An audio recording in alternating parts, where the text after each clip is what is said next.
Hello दोस्तों, अस्सलाम वालेकुम। आज हम आपको बताने वाले हैं कि शैतान की तरफ से जब इंसान नमाज़ पढ़ने के लिए उठता है तो उसके ऊपर 3 गिठानें हुए लगी होती हैं। तो दोस्तों आइए जानते हैं वो गिठानें कब और कैसे खुलती हैं और रसूलुल्लाह सल्लल्लाहु ताला अलैहि वसल्लम ने क्या इरशाद फरमाया है।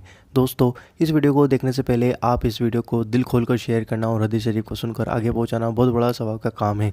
हम आपको फोर्स नहीं करते, बस आपको अच्छे लगे तो ज़रूर शेयर करना और लाइक ज़रूर करना। दोस्तों आइए जानते हैं, रसूलुल्लाह सल्लल्लाहु अलैहि वसल्लम ने इरशाद फरमाया, मेरी उम्मत का एक शख्स रात में बेदार होकर वज़ू कर ले, अपने आप को तैयार करता है, जबकि तुम्हारे ऊपर उस वक्त शैतान की तरफ से कुछ ग्रहें लगी होती हैं।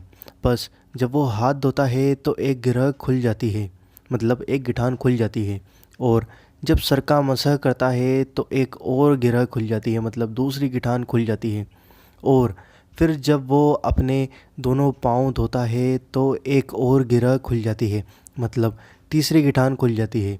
और अल्लाह ताला उन फरिश्तों से फरमाता है जो नज़र नहीं आते कि मेरे इस बंदे को देखो जिसने अपने नफ्स के साथ मुकाबला किया ताकि वो मुझसे मांगे। मेरा ये बंदा मुझसे जो मांगेगा वो मिलेगा, मेरा ये बंदा मुझसे जो मांगेगा वो मिलेगा। दोस्तों देख सकते हैं आप रात की नमाज़ तहज्जुद की कितनी बड़ी फ़जीलत है कि जो मांगो वो मिलेगा। तो दोस्तों इस वीडियो को ज़्यादा से ज़्यादा शेयर करना। आप दुनिया मांगे आखिरत मांगे, दोनों जहां में खैर व बरकत की दुआ मांगे, जो भी मांगे सब कुछ मिलेगा।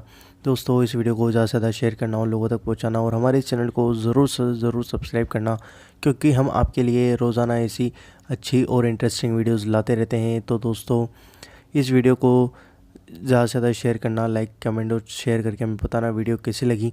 दोस्तों हम आपसे मिलते हैं अगली वीडियो के अंदर इंशाअल्लाह अज़्ज़ व जल।